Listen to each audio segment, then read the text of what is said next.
Bueno, pues bienvenidos de nuevo. Vamos a la mesa 9, que versa sobre traumatismo vertebral y medular, y va a constar de 3 comunicaciones. La primera de ellas, a cargo de Andrés Barriga Martín, del Centro Nacional de Parapléjicos de Toledo, que se titula Evolución de la cirugía aguda en pacientes con lesión medular. Adelante, gracias. Hola, buenas tardes a los presentes y muchas gracias a la sociedad y en especial al doctor Rimbau por la invitación a participar. Yo vengo del Hospital Nacional de Parapléjicos de Toledo, que, como sabéis, es un centro público de referencia CESUR para pacientes con lesión medular, donde parte de la labor asistencial pues se hace cirugía. No hacemos cirugía urgente, sino que hacemos cirugía de revisión o de complicaciones de pacientes con lesión medular y, lógicamente es un hospital básicamente de rehabilitación. Es un hospital que ahora vamos a tener un cambio grande por una donación que nos ha hecho Amancio Ortega de 12 millones de euros, que nos va a permitir renovar muchas instalaciones y sobre todo incorporar tecnología nueva. ¿Qué ha pasado en los 25 años en los últimos 25 años en lesión medular traumática? Bueno, pues ha habido avances clínicos, tecnológicos que son relevantes. Ha habido una compresión también ha habido una mejoría en la compresión de los circuitos neurales, en la formación de la cicatriz glial, pero a pesar de las múltiples promesas que ha habido, seguimos sin disponer de un fármaco neuroprotector o de alguna técnica quirúrgica o biológica que sea realmente eficaz. Se han probado muchas cosas, ha habido muchas innovaciones, sobre todo trabajos en animales, pero no hay ahora mismo una traslación a la clínica en esta parte importante. Lo que sí que tenemos es un cambio claro en la epidemiología de la lesión medular. Cada vez la población es más mayor y tenemos más gente mayor que tiene lesiones medulares, principalmente cervicales, por caídas a nivel del suelo, y los tráficos se han mantenido, pero en casi todos los años ya están superando las lesiones por caídas a nivel del suelo en pacientes mayores a las lesiones por tráficos. Recordar algo que sabéis todos, que en la lesión medular hay una primera fase, que es la lesión primaria, que es el trauma directo que hay sobre la médula, de fragmentos óseos, de fragmentos discales o proyectiles, y que esa lesión no la podemos modificar más que con medidas de prevención como son las campañas de accidentes de tráfico o de caídas. Lo que sí que podemos modificar es la lesión secundaria, que es la pérdida axonal consecuente a esta lesión primaria por la cascada bioquímica. Entonces ahí sería una diana, un target donde podríamos actuar y donde la cirugía puede actuar y tener alguna utilidad. La cicatriz glial igual, es lo que impide, ya descrita por Ramón y Cajal, lo que impide que las neuronas vuelvan a crecer, que los axones vuelvan a crecer y conectar las zonas de la médula lesionada. Y también hay distintas estrategias, nosotros hemos probado varias en animales para intentar saltar o poder pasar esta cicatriz glial. Como decía antes, sí que ha habido unos cambios en la epidemiología. Nosotros hemos revisado recientemente, está publicado los datos, los pacientes de las comunidades autónomas que nos refieren todos los lesionados medulares. Es decir, nosotros recibimos pacientes de todo el país, pero por ejemplo de Cataluña vienen muy pocos, a lo mejor vienen 1 o 2 al año, gente que necesita marcapasos diafragmáticos o cosas muy especiales, y de otras comunidades solo nos derivan los tetraplégicos o los pacientes que necesitan, los niños o los pacientes que necesitan respiración asistida. Pero estas comunidades autónomas nos mandan todos, con lo cual al hacer un estudio epidemiológico quisimos coger a estos pacientes para que no cambiaran los datos. Aquí vemos que hay menos accidentes o menos ingresos por tráficos, que hay más accidentes o más lesiones medulares por caídas, sobre todo en pacientes ancianos, muchas veces en caídas a nivel del suelo, y que los lesionados medulares, igual que la población española, pues cada vez tiene más edad. Si dividimos por edad y por sexo, vemos que casi todos los pacientes, el 75%, siguen siendo varones entre 20 y 45 años, pero estamos aumentando las lesiones tanto en hombres como en mujeres en mayores de 60 años. Si diferenciamos por edad, los menores de 60 años sigue siendo el tráfico la causa principal, pero ya vemos que en los mayores de 60 años son las caídas, sobre todo las caídas a nivel de suelo, en pacientes con canales estenóticos a nivel cervical, con síndromes centroventrales, muchas veces por un mecanismo de hiperextensión puntual, sin que haya fracturas o que haya luxaciones, que producen estas lesiones medulares cervicales. El 51% de los pacientes son cervicales, de localización cervical, y el 43% un Asia A. Ver que la mayoría de la gente que tiene un Asia A al ingreso tiene un Asia A al alta, es decir, los Asia A mejoran muy poquito. No tanto como en los pacientes adultos, que los que tienen un síndrome centromedular sí que tenemos pacientes que pueden irse de alta con un ASIA-D, un ASIA-E pues no tiene casi ninguno. O sea que estos pacientes mayores con lesiones incompletas sí que se benefician mucho tanto de la cirugía precoz, que hablaremos ahora, como de la rehabilitación intensiva y la derivación a un centro de lesionados medulares. ¿Qué cambios fundamentales ha habido en la práctica? Bueno, cada vez más se está recomendando la cirugía precoz como algo seguro, como algo que consigue una mejoría neurológica y que es segura, que no aumenta la morbilidad y disminuye los tiempos de estancia, también es coste efectivo.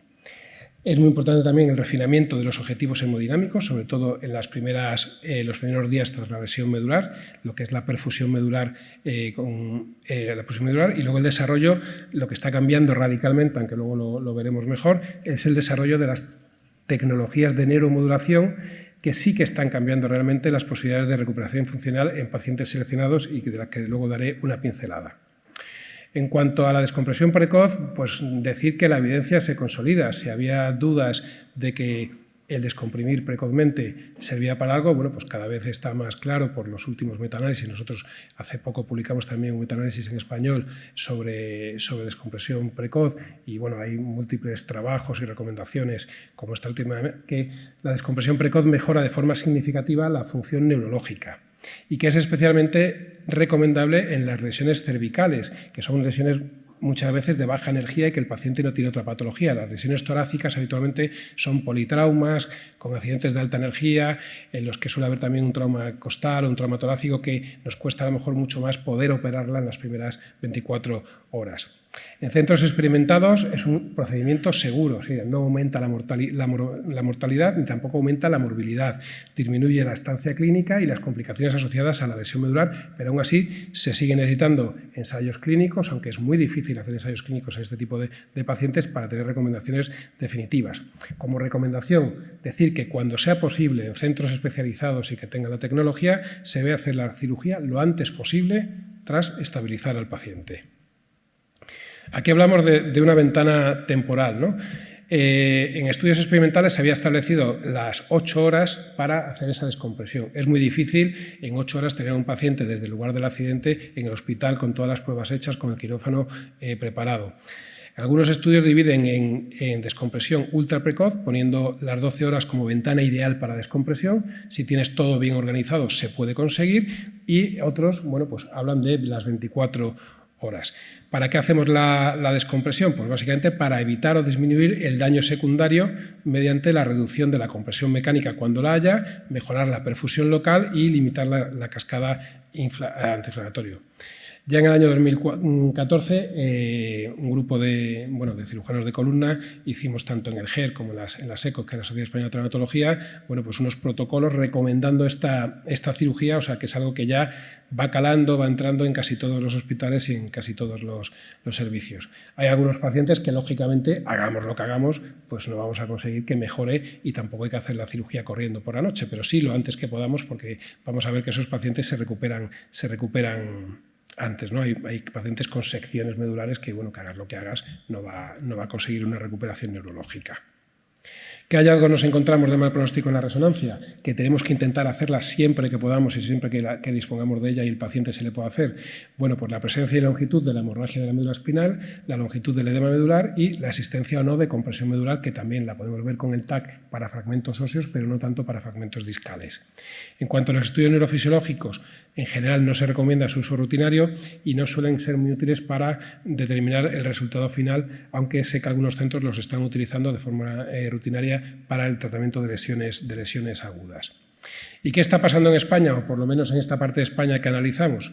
Pues que realmente la mayor parte de los centros no están haciendo la cirugía en las primeras 24 horas. Solo el 29% de los pacientes que revisamos se habían operado en las primeras 24 horas. Sí que hay una pequeña tendencia con el paso de los años a operar antes y lo que estamos viendo también es que los pacientes mayores se intervienen menos. Es decir, un paciente de más de 60 años puede ser por la comorbilidad, por el miedo a qué ocurre o porque son lesiones centromedulares que pensamos que no hay compresión y que no hay que hacer nada, pues tardan mucho más en ser intervenidos que los pacientes jóvenes, que sí que vemos que casi el 87,5% se intervienen en las primeras 24 horas. Es decir, a los pacientes jóvenes se les está interviniendo precozmente y no así a los pacientes más mayores.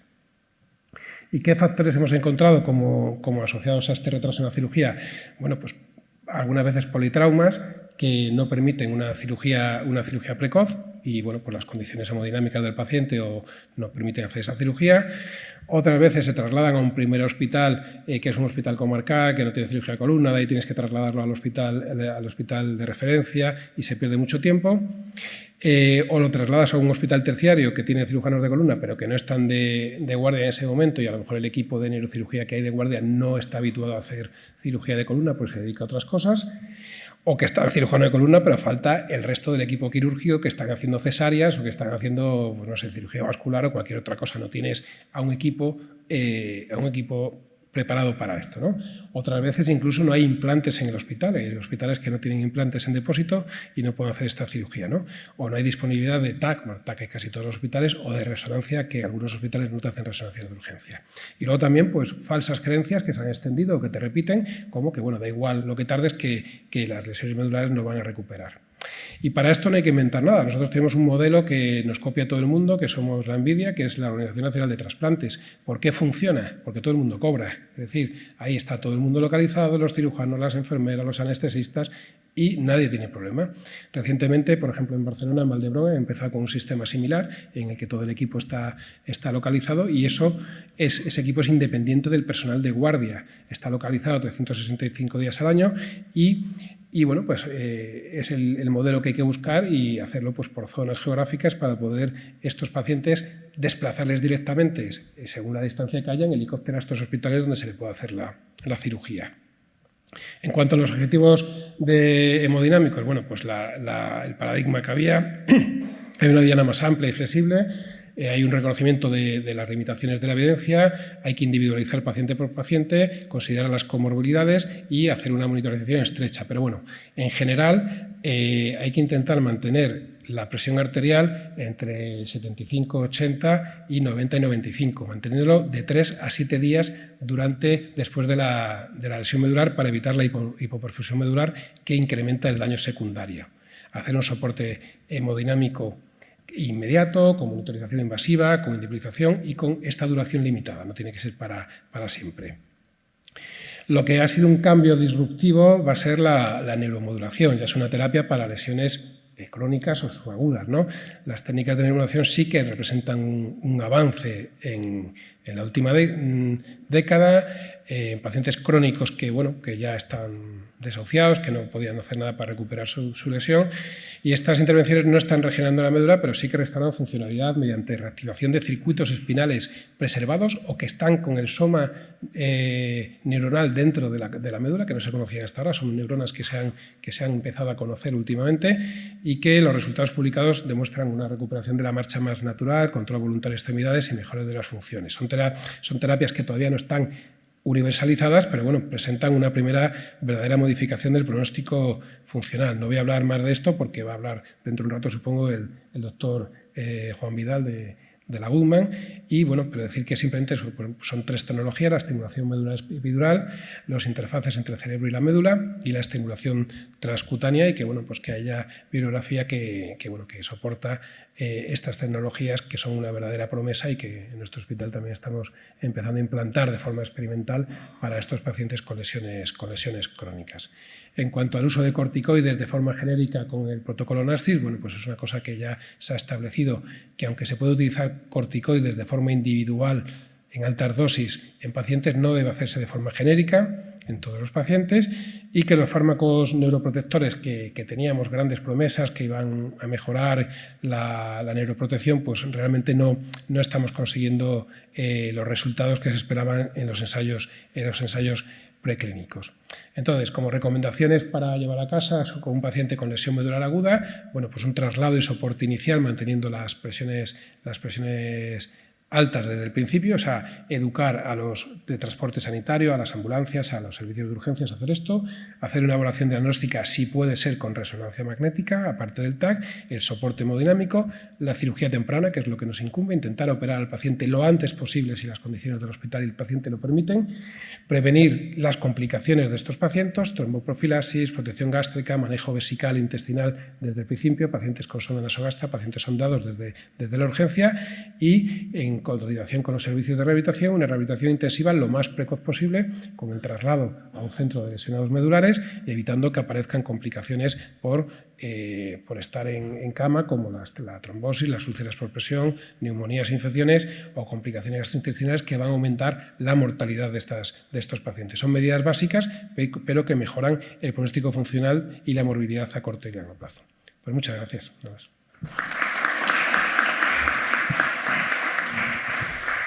Bueno, muchas gracias.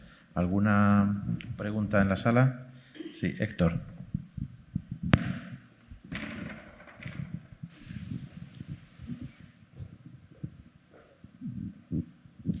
Buenas tardes.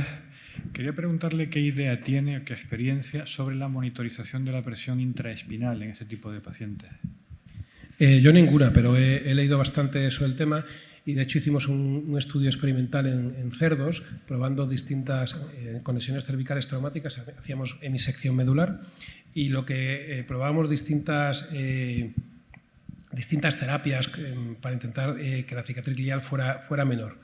Y curiosamente la que mejor resultado nos dio fue la duroplastia expansiva. Con pericardio bovino, pues hacéis una duroplastia para básicamente bajar la presión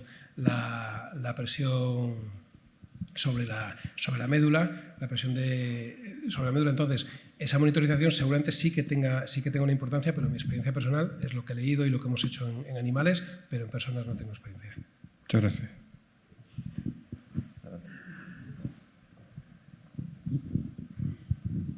Hola. Yo te quería preguntar una cosa, si tienes experiencia o conocimiento del uso de la EPO con metilprednisolona para la protección medular. Te digo el porqué. He visto lo del RISCIS. El RISCIS en animales parecía que funcionaba bien, luego cuando lo han trasladado a las lesiones agudas parece que no funciona tanto, ¿no?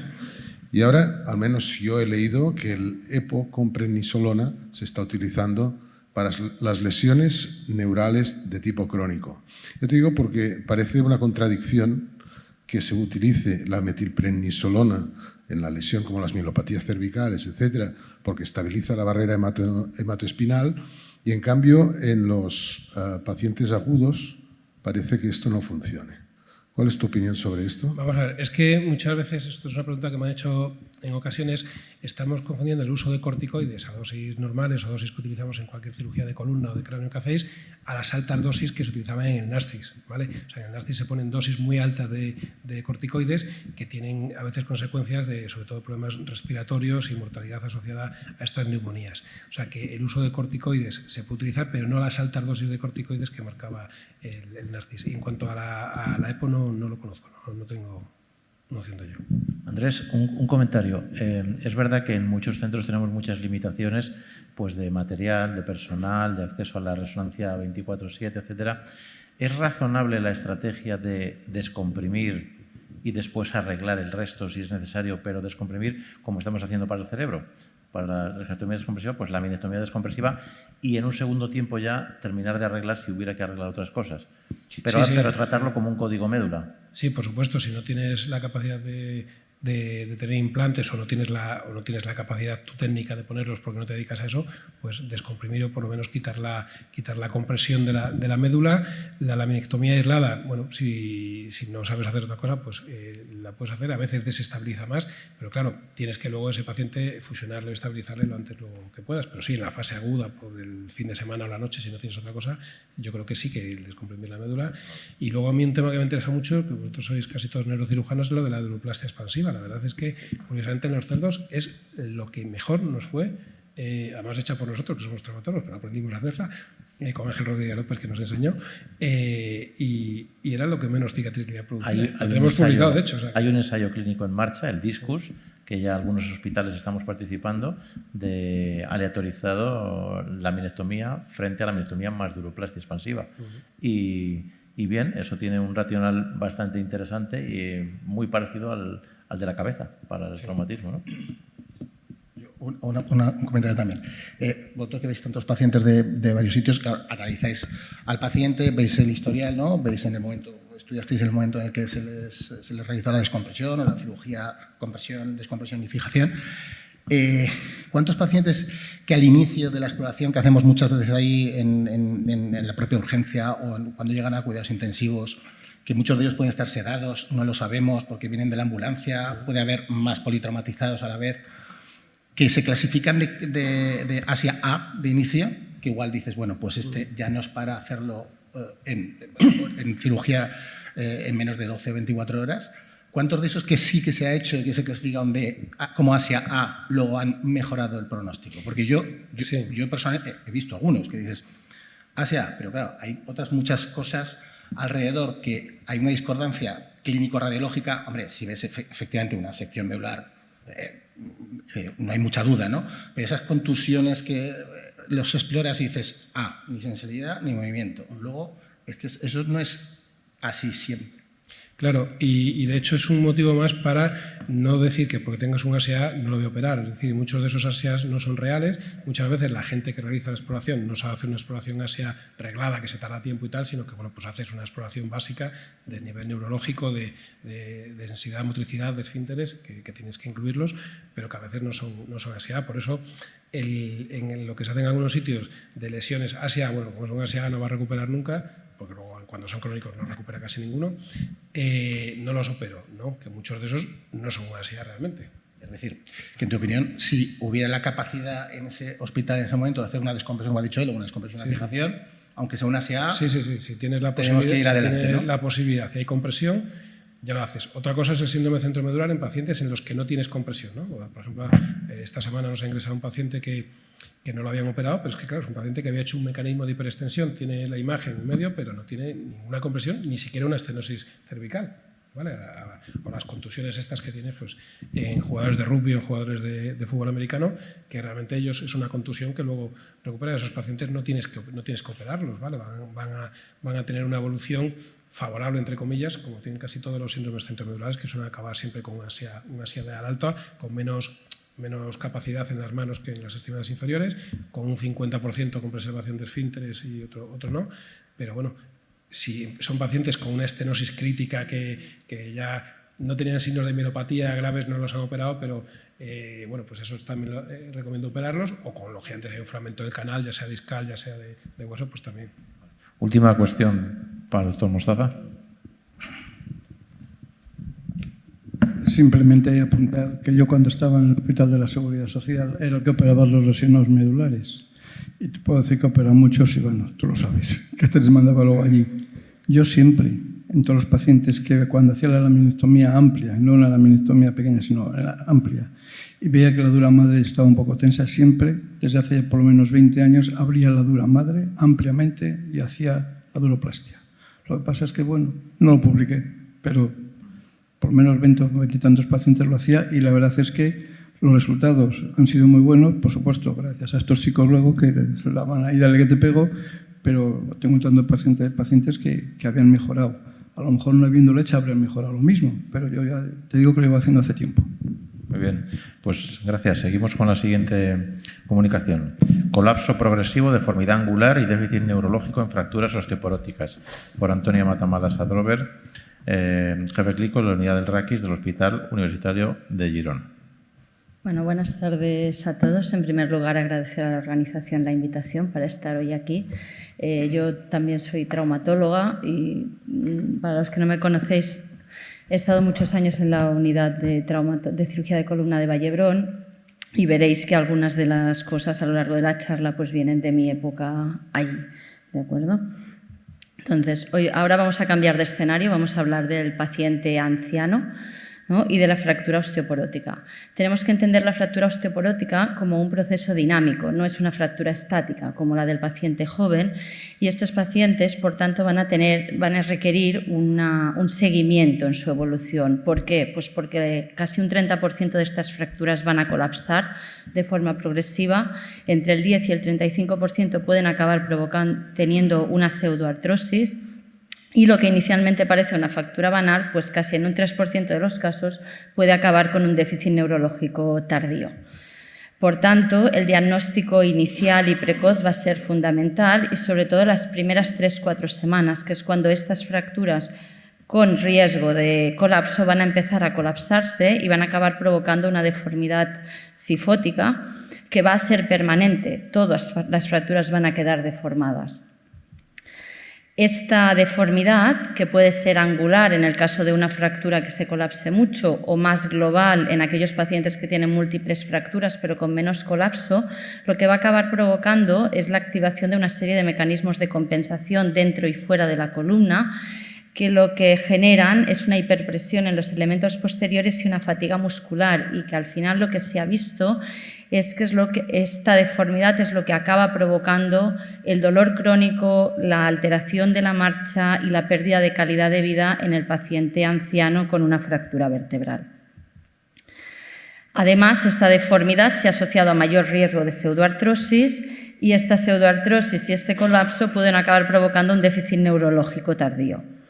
Como la mayoría de gente, supongo, en esta charla ya sabéis que este déficit neurológico es diferente al del traumatismo medular agudo y suele aparecer de forma insidiosa entre la primera y la 12ª semana.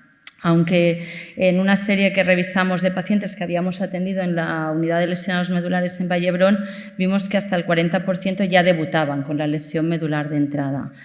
A diferencia del paciente joven, la mayoría de lesiones van a ser incompletas, asias C y D, y se asocian con frecuencia a fracturas tipo A4 de la AO.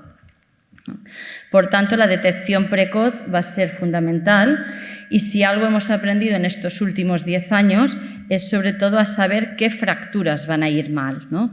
Hoy en día sabemos que los pacientes de más de 75 años con fracturas en la unión toracolumbar, con una densidad ósea baja que podemos medir con las unidades Hounsfield, no necesitamos tener una densitometría, y con una infiltración grasa de los multífidos, tienen un riesgo elevado de colapso progresivo. El tipo de fractura también es importante. Las fracturas que afectan a los dos platillos tienen un riesgo de colapso masivo del 80% y con frecuencia se asocian a lesión medular por la retropulsión de fragmentos óseos a nivel del canal. Por otro lado, las fracturas que afectan a la porción media, al mid portion, también se asocian a un riesgo elevado de lesión medular por un proceso isquémico al lesionarse las arterias segmentarias, y si además los pacientes tienen una calcificación aórtica, que es muy frecuente a estas edades, pues el proceso isquémico aún será mayor. Lo otro importante es el acuñamiento inicial. Las fracturas con una cuña de más de 13 grados o un COP regional mayor de 20 tienen mayor riesgo de deformidad progresiva. Y nos tenemos que fijar hoy en día, sobre todo, no solo en el acuñamiento anterior, sino también en la pérdida de altura del muro posterior, porque este se ha correlacionado con la inversión de canal y se ha visto que los pacientes que en el seguimiento tienen una pérdida de altura del muro de más del 10% tienen un riesgo mucho mayor de sufrir un déficit neurológico tardío. Y por último, destacar la importancia de la resonancia como herramienta de diagnóstico precoz. Sabemos que si hay un edema difuso en fase inicial, el riesgo de colapso aumenta hasta en 10 veces, y si lo que observamos es una señal confinada de alta intensidad en T2, lo que el riesgo de colapso y de no unión aumenta hasta 30 veces. Esto es debido a que esta señal lo que representa al final es lo mismo que el cleft, es un vacío en la vértebra, y esta vértebra al final colapsará inevitablemente. Y además se producen muchas veces micromovimientos que lo que acaban generando es una inestabilidad dinámica que también se asocia a un riesgo mayor de déficit neurológico tardío. Por tanto, ojo con estas fracturas banales que tengan factores de riesgo. Pedir siempre una resonancia, evaluar el riesgo de colapso, y más vale hacer una vertebroplastia o una técnica de aumentación a tiempo que luego tener que acabar con cirugías mucho más complejas unos pocos meses después, ¿vale?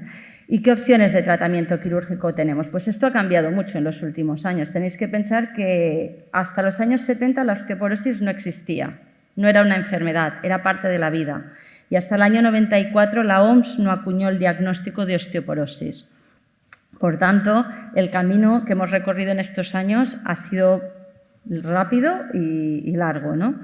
En cuanto al tratamiento quirúrgico, específicamente de la fractura vertebral osteoporótica, pues este entró en auge a partir de los años 80, cuando se realizó la primera vertebroplastia, y también con la aparición de la instrumentación de Kaneda, que nos enseñó la importancia de dar un soporte anterior y que luego trasladamos a los abordajes posteriores con la introducción de los tornillos pediculares, pero que fracasaban muchísimo en el hueso osteoporótico, que es muy blando, ¿no? Y el cambio importante vino con la entrada de los tornillos fenestrados. Los tornillos fenestrados, como todos sabéis, al introducir cemento a través del tornillo, aumenta exponencialmente el riesgo al pull-out y, por tanto, hoy en día, con la introducción de este tipo de tornillos y con las técnicas mínimamente invasivas y toda la evolución tecnológica, pues podemos hacer cirugías mucho más complejas que antes ni nos pensábamos, ¿no? Hemos pasado de una actitud de observación y no hacer nada a poder hacer cirugías de reconstrucción de la deformidad en un hueso mantequilla, ¿no? Además, gracias a estudios como el de Chu o a las nuevas propuestas, ¿no?, de la AO y la Sociedad Alemana, tenemos una hoja de ruta para poder hacer una cirugía gradual en función de la inestabilidad, el déficit neurológico, el tipo de fractura y las comorbilidades del paciente. Y en función de esto, pues los autores nos recomiendan una serie de técnicas quirúrgicas, sobre todo en fase aguda. Pero ¿qué pasa cuando ya tenemos un paciente que nos llega a la consulta con una deformidad y con un déficit neurológico? Pues aquí los objetivos van a ser los mismos de siempre: estabilizar, descomprimir y realinear la columna. ¿Y cómo lo vamos a hacer? Pues lo primero que tenemos que hacer es evaluar cómo es esta deformidad, si es una deformidad angular o es una deformidad global, y ver la flexibilidad de esa deformidad, si es una deformidad flexible o es una deformidad rígida. Y una vez sabemos cómo es la deformidad, debemos analizar el plano sagital del paciente y ver exactamente qué mecanismos de compensación tenemos y planificar nuestra cirugía en base a unos objetivos de corrección adaptados a la edad, con todas estas herramientas que han ido surgiendo en estos años del estudio de la patología de la deformidad del adulto. Entonces nos encontraremos con diferentes escenarios. Por ejemplo, un paciente con una deformidad flexible, como este caso, debido a un cúmel, en el que simplemente lo que hicimos es aprovechar esta flexibilidad y hacer una instrumentación posterior con tornillos cementados, dando un soporte anterior, instrumentando la vértebra y suplementándola con cemento y aprovechando esta movilidad del foco para corregir la deformidad. A veces la inestabilidad es muy grande y el defecto muy grande, entonces tendremos que dar un aporte anterior, poner un soporte anterior. En este caso pusimos una malla de Mohs a través de un abordaje de Kappener, pero hoy en día en hueso osteoporótico probablemente sería mejor usar cilindros expansibles que tienen una mayor superficie de contacto y por tanto van a reducir el riesgo de hundimiento que tienen las cajas de Mohs, ¿no? La siguiente situación es que la deformidad sea rígida, la fractura ya está consolidada, entonces debemos mirar o debemos plantearnos si nosotros vamos a ser capaces de movilizar esta deformidad a través de la movilidad de los discos. Si esto es posible, podemos utilizar un abordaje similar al anterior y dar un soporte anterior, ya sea por vía posterior o por vía lateral mínimamente invasiva, utilizando pues, o mallas de Mohs o cajas expansibles. Da igual, algo que dé soporte anterior a este cuerpo, ¿no? O podemos hacer osteotomías. El grupo de la Fundación Jiménez Díaz, por ejemplo, propusieron esta técnica de decancelación posterior, parecida a una PSO, asociada a una instrumentación corta con buenos resultados. Yo no la he hecho nunca, pero ellos realmente tienen buenos resultados con esta técnica. Y si ya tenemos una deformidad rígida con los discos también rígidos, pues aquí pues no hay otra que hacer una osteotomía, no tenemos muchas más opciones. ¿Qué osteotomía? Pues va a depender del grado de corrección que necesitemos dar a esa columna y podemos hacer desde una osteotomía PSO a una PVCR como se hizo en este caso, ¿no? Para conseguir restablecer la correcta alineación del paciente y su funcionalidad. Pero no nos tenemos que olvidar que estamos ante una enfermedad sistémica. Esto es como el paciente oncológico. Da igual que nosotros hagamos la corrección bien, da igual la técnica quirúrgica que utilicemos, bueno, no da igual, pero no todo depende de eso. el resultado y el éxito de la cirugía depende de que nosotros podamos mejorar también la densidad mineral ósea de estos pacientes, porque si no, las complicaciones mecánicas están a la orden del día y nuestros implantes van a acabar fallando. Y hay cada vez más literatura que apoya el uso de la teriparatida en el pre y en el postoperatorio en pacientes con cirugía planificada de deformidad, porque se ha visto que reduce la tasa de complicaciones mecánicas y también de cifosis de la unión. ¿Vale? Por último, recordar también que estamos en un ambiente de fragilidad. Estamos tratando pacientes frágiles y la tasa de complicaciones de estas cirugías sigue siendo muy elevada. En cirugía de deformidad podemos encontrar tasas de complicaciones de hasta el 40%. Por tanto, el diagnóstico precoz es fundamental para intentar tener que evitar llegar a cirugías mucho más agresivas. Identificar estas fracturas con factores de riesgo es mejor una actuación a tiempo que luego tener que hacer cirugías mucho más complejas. Pero si ya nos llega un paciente con una deformidad y un déficit neurológico, entonces debemos evaluar en conjunto a ese paciente y adaptar la cirugía a la deformidad y a las comorbilidades del paciente, adaptar nuestra agresión quirúrgica a cada caso. Hemos evolucionado mucho. A día de hoy nos podemos plantear escenarios quirúrgicos que hace 30 años eran impensables, pero aún tenemos mucho camino por recorrer para reducir sobre todo la tasa de complicaciones en estos pacientes. Y muchas gracias a todos. Muchas gracias, Antonia. Un comentario rápido. Me ha parecido muy interesante el tema de estimar la calidad del hueso con las unidades Hounsfield. ¿Cuál es el umbral para que se nos quede un poco en la cabeza? Los trabajos más recientes, el umbral es variable dependiendo de la vértebra. Entonces, en vértebra L1, unidades Hounsfield por debajo de 100 es lo que se correlaciona con una DMO por debajo de 2,5. ¿Vale? Y en L4 está por debajo de 80. Entonces, depende de la vértebra que evalúes, es un poco diferente. En la zona trabecular, si tú coges, depende del software que tengas, pero la mayoría de softwares puedes calcular una elipse. Nosotros, por ejemplo, en el hospital tenemos el RIME. Entonces, tú haces una elipse. La herramienta elipse es la única que te lo da. Entonces, tú haces la herramienta elipse y ahí automáticamente el valor que te da son las unidades Hounsfield.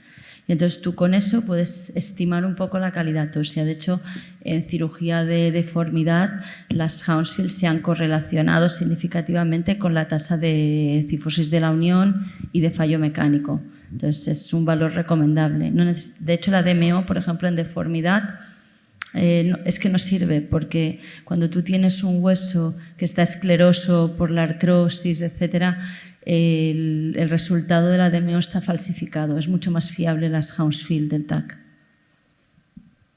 Sí, yo quería hacer un comentario, si puede ser. La cirugía esta que has comentado de la Fundación Jiménez Díaz, de Luis Álvarez de Galovich, yo fui a verla hace unos meses porque se lo vi presentar y no me lo creía, y realmente corrige. Lo que hace es, a través del pedículo, es como una osteotomía de sustracción pedicular, tienes que liberar todo el arco posterior, y a través del pedículo las reglas estas que se meten para limpiar el disco cuando vas a hacer un trif o lo que sea, lo vas metiendo más grande y va impactando el hueso osteoporótico contra la pared y bueno, puedes ir con una cucharilla comiéndote el lateral de la vértebra, el hueso cortical, hasta que llega un momento en que hace crack y suena crack, o sea, ahí te cagas un poco porque tienes que tener monitorización y tal.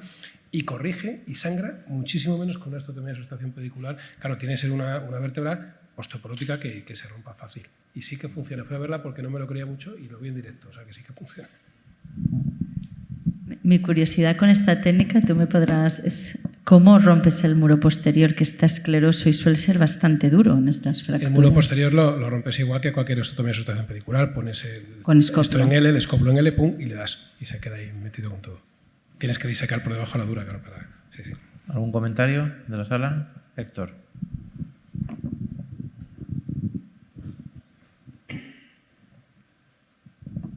Dos preguntitas muy breves de orden práctico. Cementaciones, digamos, standalone. En situación aguda, entiendo que has comentado que sí, y en alguna situación crónica, quizás pacientes con dolor crónico, con no sé, brillo en STIR, en alguna situación te lo podrías plantear. Y en segundo lugar, para que lo respondas de igual manera, entre las técnicas de cementación, valor de cifoplastia, valor de otros dispositivos, digamos, metálicos que se introducen dentro de la vértebra que intentan ganar altura. ¿Qué idea tienes al respecto? Mira, el tema es, yo me estuve revisando bastante literatura respecto a todo esto para ver un poquito qué ponía aquí en la charla. El problema es que cuando estamos hablando de colapso progresivo y de déficit neurológico no hay tanta evidencia respecto a nada. Todos son series de casos y al final no acabas sabiendo qué es mejor que qué. Yo creo que lo importante es que demos un soporte, da igual, ponle cemento, hazlo con balón, hazlo sin balón. Mientras tú consigas dar un soporte anterior y recuperar esta cifosis, bienvenido sea. ¿Me explico? Entonces, en fase crónica, yo personalmente, sí, de hecho yo creo que los CUMEL son los que van mejor, porque tienen una inestabilidad ahí y los pacientes tienen dolor y tienen mucho dolor mecánico, y en el momento en que tú pones un soporte anterior y les quitas este dolor, mejoran muchísimo. Entonces, para mí, sí, yo no sigo estrictamente las limitaciones de la vertebroplastia en los timings establecidos. Yo, si hay un CUMEL, sea en fase aguda o sea en fase crónica, yo le hago. ¿Y la vertebroplastia está en alón? Pues también. De hecho, hay alguna serie de vertebroplastia sola en pacientes con CUMEL y lesión medular. Porque si el CUMEL es si la lesión medular es por inestabilidad y no es por retropulsión, y tú llenando el gap que hay intravertebral ya consigues estabilizar, pues va a mejorar también. Okay, pues pasamos a la tercera comunicación. Un tema muy interesante, últimos avances tecnológicos en la rehabilitación de la lesión medular traumática, por el doctor Joan Vidal Samsó, del equipo de neurorehabilitación del Instituto Guttmann de Barcelona. Adelante. Buenas tardes y muchas gracias a la organización y al doctor Rimbau, lógicamente, y perdonar que un médico rehabilitador esté en un ambiente, en principio, de cirujanos aquí, el cual uno se siente con el miedo escénico, pero intentaremos explicar un poquito lo que es la lesión medular, por dónde van los avances en este momento de la lesión medular. Una lesión que, como hemos visto con el doctor Barriga, que nos ha explicado y tal, es realmente difícil recuperar todo este proceso de lesión y de cicatricidad que se produce. Y si uno mira la historia, verá que desde hace 5.000 años pues es una dolencia a no tratar. Todos recordamos el famoso papiro Smith, donde una lesión cervical se le dejaba morir porque no había otra cosa que hacer, y esto luego, posteriormente, ya a la Segunda Guerra Mundial, ciertos o grandes personajes que sufrieron lesiones medulares y que ellos mismos, decían, ya vivieron poco, la supervivencia fue escasa y además se dejaban, pues la única solución en aquel momento era dejarlos también morir porque no había ninguna solución. Soluciones que empezaron a dibujarse en los años también la Segunda Guerra Mundial y que seguramente dos neurocirujanos, que fueron los padres de los que nos dedicamos a la rehabilitación del lesionado medular, dos neurocirujanos como Donald Munro y Guttmann en la Segunda Guerra Mundial, fueron un poco los que sentaron las bases de lo que es el tratamiento integral hoy en día de la lesión medular, y que si se ha conseguido algo, seguramente ha conseguido solo que consigamos una supervivencia. Es decir, cuando uno compara las clasificaciones que se utilizaban en la época con las famosas ASIAs, pues seguramente ha cambiado muy poco, y cuando uno compara la rehabilitación que se hacía en aquella época con la otra, pues seguramente hemos mejorado el color de las fotografías con algún aparatillo entre medio que nos permite pues ser seguramente un poquito más eficaz. Pero quizás el único argumento que tenemos en este momento que nos ha cambiado un poquito el panorama es este concepto de la neuroplasticidad, este concepto de hoy podemos tener cambios funcionales sin necesidad de reparaciones estructurales, es decir, aprovechando el crecimiento espontáneo de estos axones que se han lesionado después de una lesión medular en ese sentido, y lo que hacemos es guiar estos fenómenos de plasticidad para mejorar un poquito la funcionalidad de estos individuos. Y miras la literatura y hoy en día prácticamente hablamos poco de regeneración y mucho de neuroplasticidad, de manera que un poco los tratamientos que en estos últimos 3 décadas se han planteado van dirigidos hacia mejorar esta funcionalidad. Y uno lee, y de estas 3 décadas, que es un poco ya lo que hemos comentado, que es la época de los ensayos clínicos. Nunca se habían hecho tantos ensayos clínicos en el modelo de lesión medular. yo podría acabar la charla aquí diciendo que no existe en este momento ningún tratamiento validado o eficaz, que hemos pasado de utilizar la metilprednisolona, como hemos visto, al abandono absoluto en el 2013, el 2016 en España, y el único, quizás cierta evidencia que en este momento hay es lo que hemos comentado, la descompresión quirúrgica temprana y la terapia intensiva, y estamos ante un momento de turismo sanitario, pero por lo menos hemos mejorado la rigurosidad de los ensayos clínicos. Y también cuando uno pone los grandes hitos en la historia de la lesión medular, que es decir, desde el 2000, 2006, 2011, que empieza a hablarse de lo que es la estimulación epidural, en el 2012 que el grupo de Michael Fillings en Canadá ya habla de la descompresión precoz como el primer elemento que realmente empieza a haber evidencia en este sentido, y la aparición desde el 23 ya de lo que serían ciertos mecanismos de estimulación, tanto a nivel cerebral como a nivel medular, y específicamente, todos ya conocemos que este año, en el 25, no es el 24, sino el 25, se ha aprobado por la FDA lo que sería el estimulador espinal, ya está aprobado por la FDA y en teoría se podrá utilizar seguramente en nuestro entorno.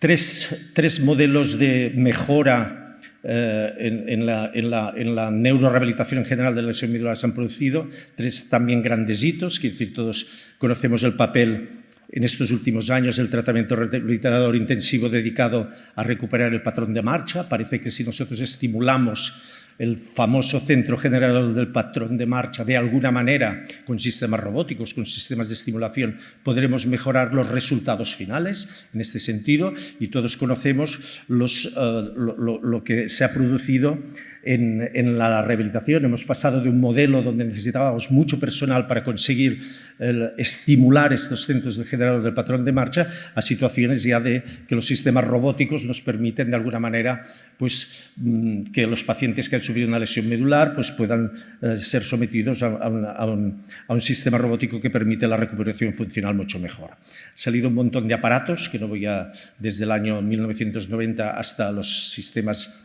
hasta hoy en día, sistemas que rehabilitan de forma robótica las extremidades inferiores y también, como no, las extremidades superiores, y todos conocemos últimamente estos famosos exoesqueletos, que hay un montón en el mercado, que han aumentado las publicaciones y que están permitiendo pues, que pacientes que en este momento pues, no podían ponerse de pie o hacer algún paso en entornos de terapia, pues hoy en día pues, todos estos sistemas están permitiendo que la rehabilitación sea mucho más intensiva y mucho más eficaz en este sentido. De manera que ya incluso tenemos sistemas españoles hechos aquí en Barcelona, donde de low cost, que son sistemas ya robóticos de exoesqueletos que permitan al individuo pues, autocolocarse estos aparatos y poder conseguir pues, una marcha más o menos funcional. Hay sistemas más sofisticados que permiten a los tetraplégicos, lesiones cervicales, poder hacer este tipo de marcha, y hoy en día en el mercado pues, ya lo podemos más o menos utilizar, y en los procesos de rehabilitación convencional pues ya existe y es habitual en los centros de rehabilitación que nos dedicamos tanto en Toledo como en Barcelona, como unidades de lesión medular aquí en España, donde tengan estos sistemas que permiten que la rehabilitación sea mucho más efectiva y rápida, conseguir los resultados funcionales planteados. Esto ha ido evolucionando, tampoco me voy a plantear aquí una clase de exoesqueletos, pero sí que es verdad que cada vez tenemos sistemas que podemos controlarlos con sistemas de Brain-Machine Interface,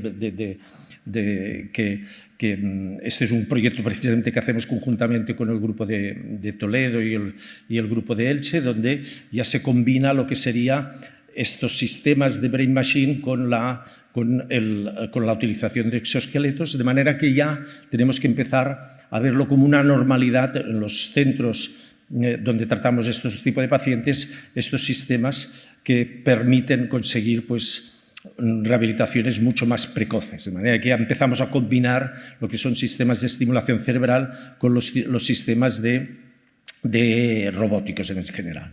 Pero hagamos lo que hagamos, una cosa, yo esta diapositiva la veo importantísimo, porque hagamos lo que hagamos, al final lo que tenemos que intentar no salir de...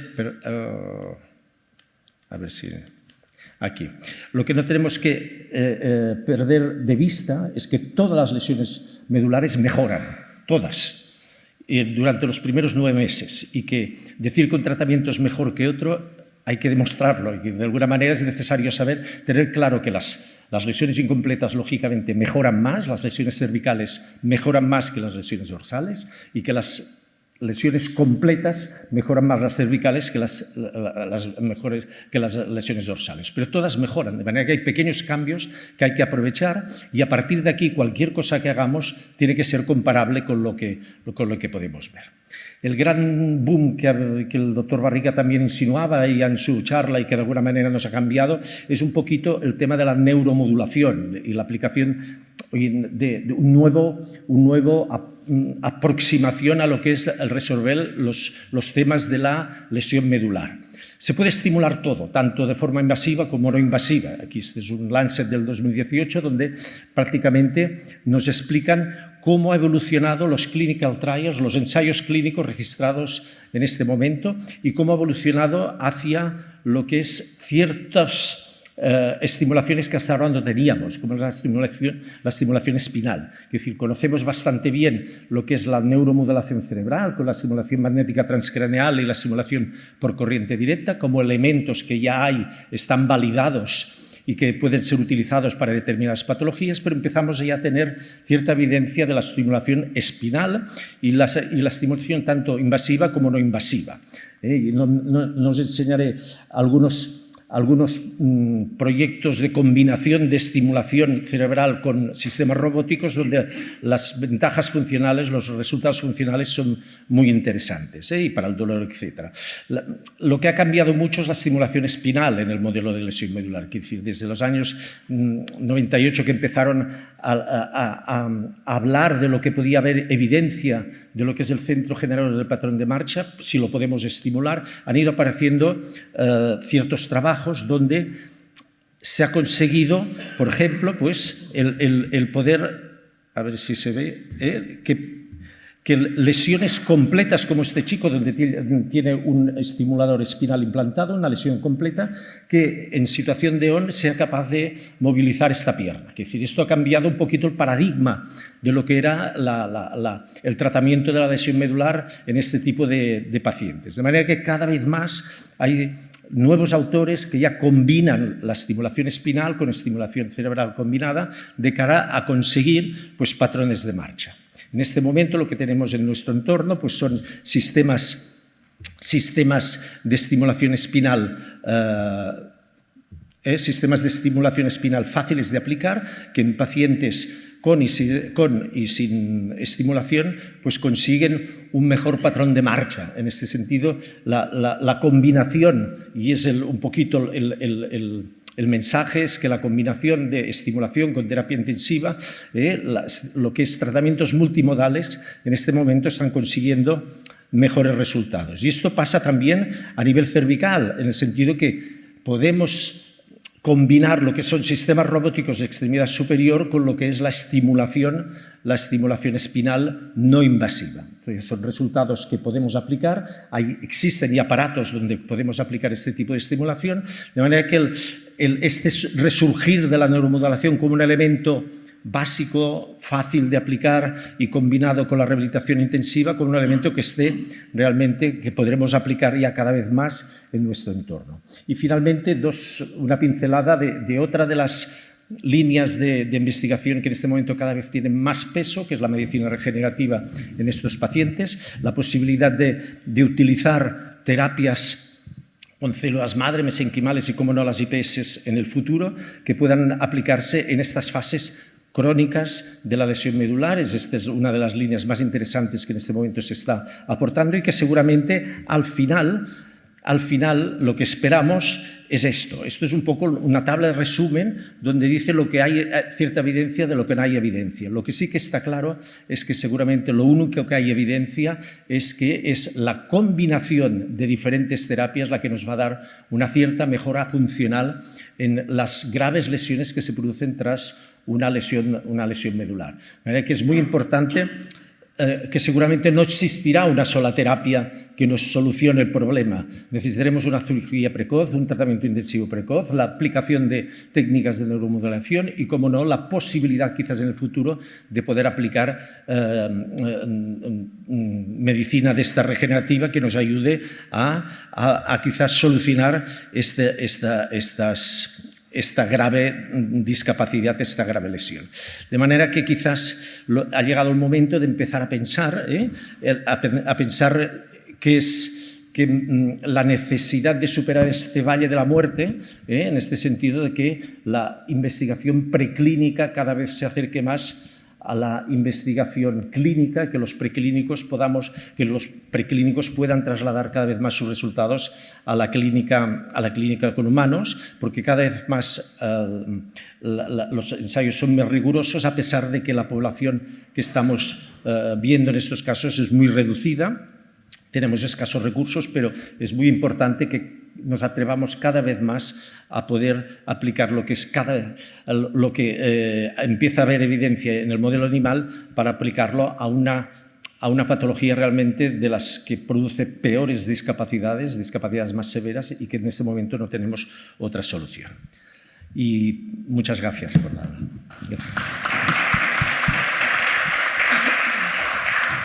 Muy bien, muchas gracias, Joan. ¿Tenéis algún comentario o alguna pregunta en la sala? Doctor Mostaza. Es un caso que me afecta directamente porque es un hermano mío. 60 años, tenía COVID, 4 meses en la UBI, se iba a morir, pero quedó un ECMO vacío y, como era el hermano del doctor Mostaza, se lo pusieron. Salió adelante, tetrapléjico. Sabes que lo de tetraparético en la lesión medular no lo podemos decir. No lo podemos decir, por eso lo he cambiado, por eso he hecho tetrapléjico. Muy oportuno. Hace rehabilitación y en estos momentos han pasado 5 años y no mueve prácticamente las manos muy poco, las piernas mal. Vive en Valladolid, ahí está en España, estuvieron mirando, yo estuve mirando, yo qué sé, yo estuve incluso, me encanta la electrónica, dije tengo que inventar algo para empalmar lo de arriba con lo de abajo. ¿Cómo lo ves?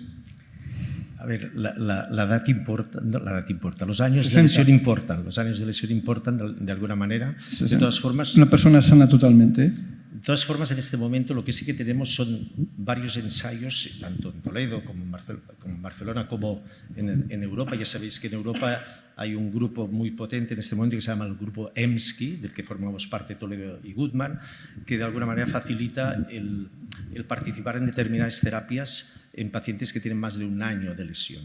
Y esto facilita pues, poder entrar en ensayo específico tanto de células como de estimulación y tal. Hasta esto de la lesión medular hace unos cuantos años que me dedico, pero he pasado de un pesimismo a un cierto optimismo relativo, no sé cómo definirlo, pero que sí que hemos mejorado enormemente en estos últimos 5, 6, 7, 10 años, porque todas estas técnicas están mejorando algo lo que es el pronóstico de este tipo de lesiones, incluso lesiones completas. De manera que el concepto nos costará cambiarlo, pero tendremos que empezar a cambiar, que lo que no podemos es dejar al margen una persona que tiene este tipo de lesión. Si está físicamente bien y no tiene complicaciones, pues seguramente será un candidato a poder beneficiarse de algún tipo de programa de este tipo. Por tanto, yo animo a todos los grupos. Pues ya me pondré en contacto contigo. Sí. Hay una pregunta al fondo. Sí, es que con la luz no te veo. Bueno, una pequeña pregunta, si me deja Alfonso, que es con respecto a la estimulación que habéis comentado, tanto para el doctor Barriga como para el doctor Vidal.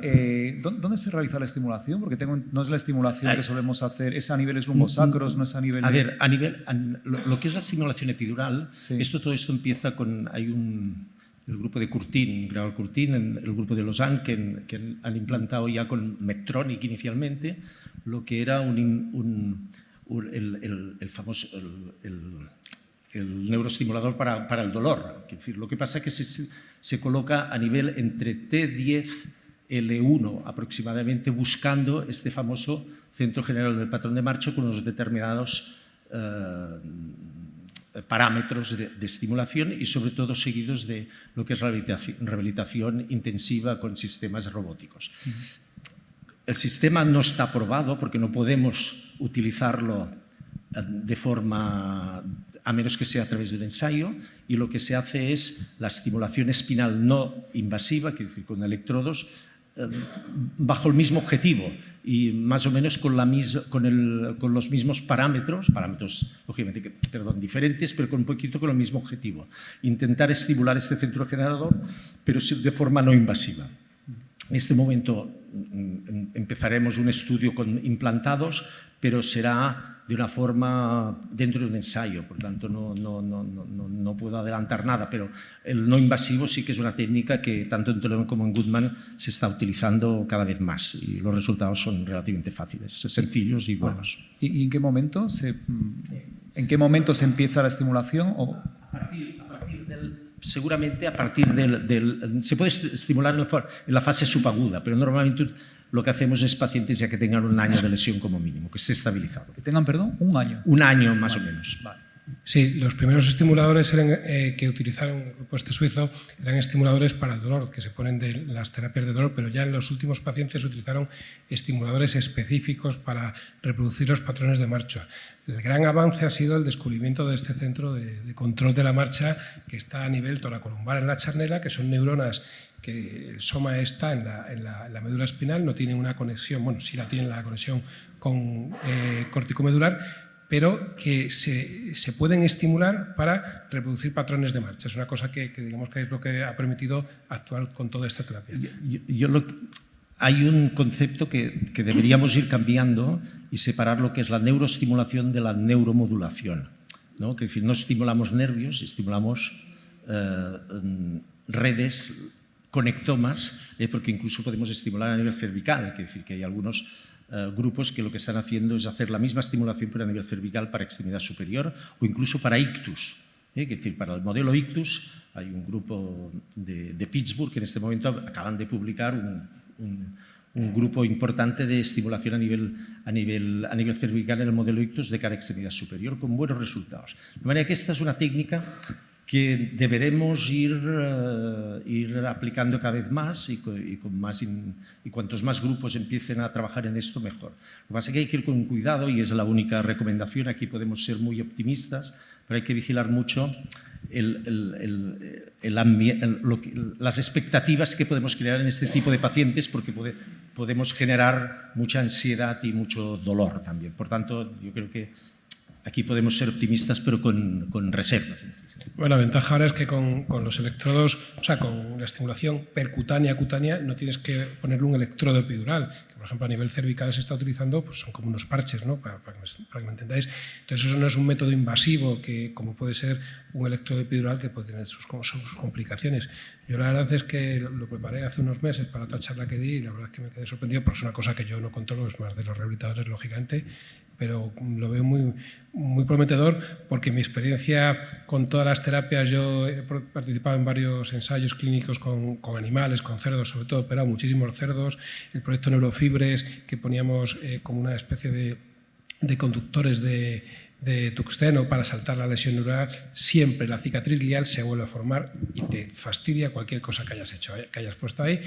Si no sabemos inhibir la cicatriz glial, que bueno, que hay gente que está trabajando en eso, cualquier terapia que intente conectar las dos partes de la médula lesionada, bueno, pues es raro.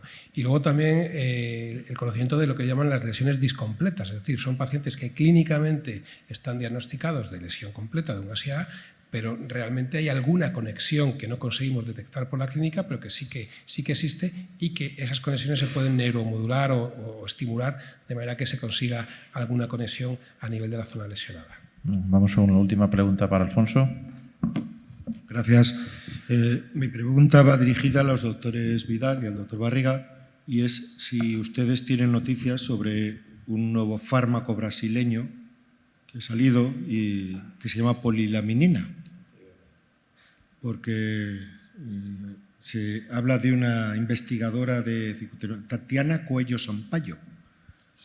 Sí. Y me gustaría saber qué opinan sobre este tipo de cosas. Periódicamente van saliendo setas y las defino de esta manera y que van... Esta investigadora no está en el... Todo esto, como cualquier... No es una pregunta capciosa, ¿eh? No. Porque explico por qué me pasó hace 15 días en otro congreso. No hay absolutamente ninguna evidencia Ya. de que sirva para algo. Esta investigadora, digamos que no está en el circuito ortodoxo de lo que es la... Es que quedé como un gilipollas o un ignorante en un taxista que se enteró que yo, iba hablando de neurocirugía por teléfono y me dijo, ¿usted es neurocirujano? Sí. Oiga, y es que tengo un sobrino paralítico a causa de un accidente y tal, y hay una señora en Brasil que cura a los paralíticos, que los hace andar, se anuncia así tal cual. ¿Y usted qué opina de esto? ¿Ha oído hablar de ella, verdad? Yo solo os doy un dato así para tenerlo en cuenta. Una compañera nuestra, investigadora, que no daré el nombre, muy conocida de aquí España, acaba de entrar en la cárcel, una pena de 3 años. Por vender humo. Por vender humo. Por vender una de este tipo de terapias. Por lo tanto, la única cosa que podemos decir es que las cosas hay que hacerlas con rigor. Y no se puede hacer nada desde sociedades científicas, aunque no sean brasileñas, para lidiar contra este tipo de fraudes. Es que la gente luego... Hace mucho daño. Hace mucho daño, ¿eh? A gente que sin recursos le hace un daño terrible. La noticia ha salido por TikTok. Y es en prensa y en Google está, petado esto de... Muy bien, pues muchas gracias. Acabamos la sesión ahora. Gracias.